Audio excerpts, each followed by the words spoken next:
Hi guys, today I'm going to go over proofs involving parallel lines. This is a prerequisite topic in chapter 6, so we have seen this before, but I'm going to go ahead and go over this again with you. Okay, so when we're proving these kinds of things, we need to understand the parallel lines and angles properties. Okay, so a couple of really important ones are if lines are parallel, then corresponding angles are congruent. Okay, so what this says is if I have two lines that cross like this, so say A and B are parallel lines, and they're cut by this transversal down the middle. Okay, if I have this angle here is angle, I'm going to call this C so that we're not getting confused. If I could have that angle C and I pick this set of angles up and move it down on top of this other parallel line, corresponding angles would be the one that it sits on top of. So this angle right there would also equal angle C. Okay. Now, if lines are parallel, then alternate interior angles are congruent. Okay. Now, alternate interior angles are angles that are inside of the two parallel lines. So A and B are two parallel lines. They're cut by that transversal. They have to be on the opposite side. So I'm going to say this is D. Okay. And they have to be on the opposite side of the transversal and inside of the two lines. So this one down here would also be angle D. Okay. There are more alternate interior angles here, as this one up here so is alternate interior to C as well. So this one is actually C. Those are vertical angles. These are alternate interior angles. Okay. Now, if lines are parallel, then alternate exterior angles are congruent. Okay. So if I pick this line up, okay, and put it down here, C lies there. C up here is on the outside of line A, and so we're looking for, it has to be on the opposite side of the transversal and on the exterior of the two parallel lines. So this one down here is an alternate exterior angle with this one up here. Okay, so we need to have a pretty good understanding of these concepts before we attempt these. If you don't have these in your notes, I want you to pause the video and put those in your notes. Okay, so let's go ahead and apply what we know here. Okay, so we are not allowed to use the transitive property for parallel lines, but we are going to be able to use the transitive property for other things. So the transitive property is that if angle A equals angle B and angle B equals angle C, okay, then we can say that angle A equals angle C by the transitive property. Okay, that's a pretty important one to remember as we do these. Okay, so our first problem is we have these lines here.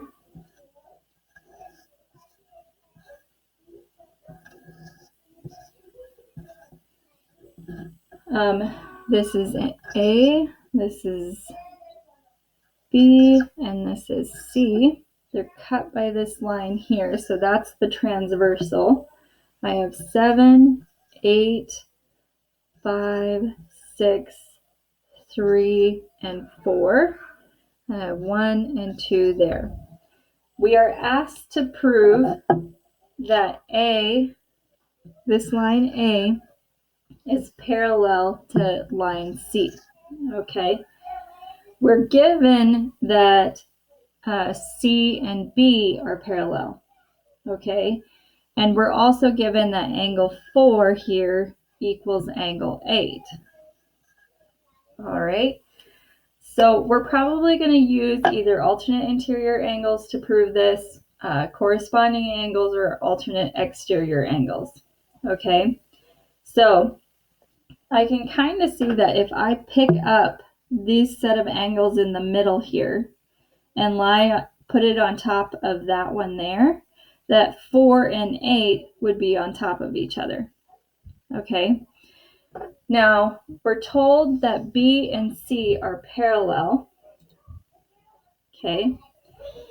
So I'm looking for an angle down here that would line up with 8. If I wasn't worrying about this line in the middle, I can see that angle 1 and angle 8 are inside of line A and line C, okay, and that they're on alternate sides of the transversal here down the middle. So these are alternate interior angles, okay? But I need to show that angle 1 equals angle 4 and then angle 4 equals angle 8 in order to say that these two are alternate interior angles.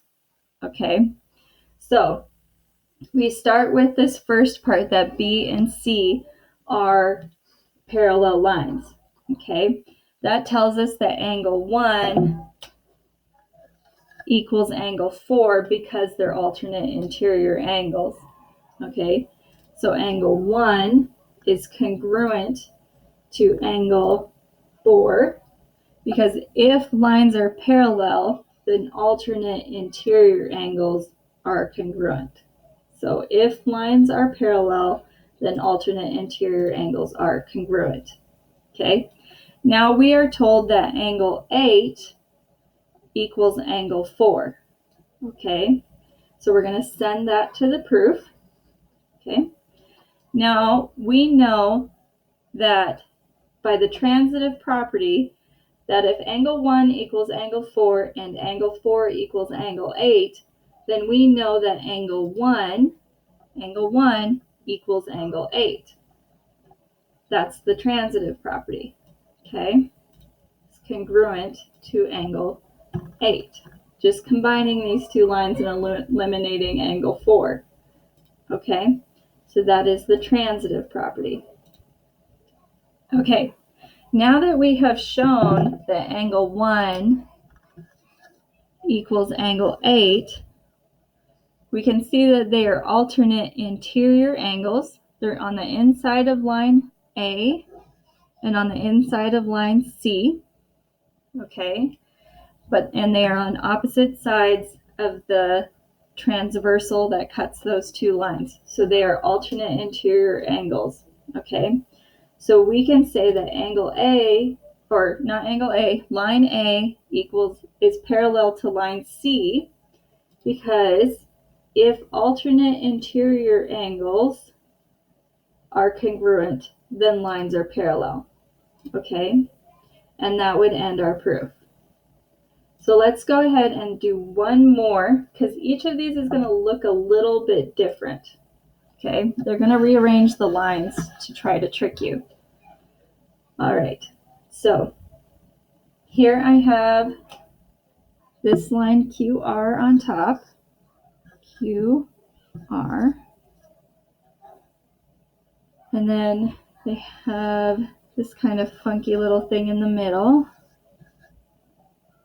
So ST, I have 7, 8, 6, 5. I have to include this one on the bottom. So this is 3, 4, 1, and 2. Okay, and this is U and V. All right. They tell us that UV, okay, this line on the bottom, UV, that one, is parallel to ST. So this one in the middle, okay?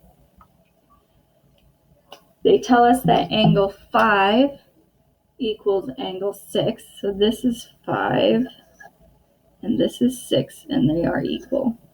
Angle 5 equals angle 6. They tell us that QR up here, QR, is parallel to ST. Okay? We can't use the transitive property for parallel lines, so we're going to have to look for alternate interior angles. We're going to have to look for alternate exterior angles, corresponding angles to prove this, okay? We are asked to prove that angle 2 down here, angle 2 is congruent to angle 7, okay? So I'm going to start from the bottom and work my way up to the top, okay? They tell us that UV is parallel to ST, so I'm going to send that to the proof.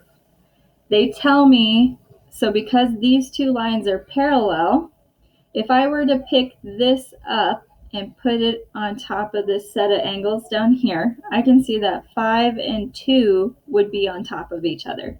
That's called corresponding angles, okay? So we can say angle 5 is congruent to angle 2,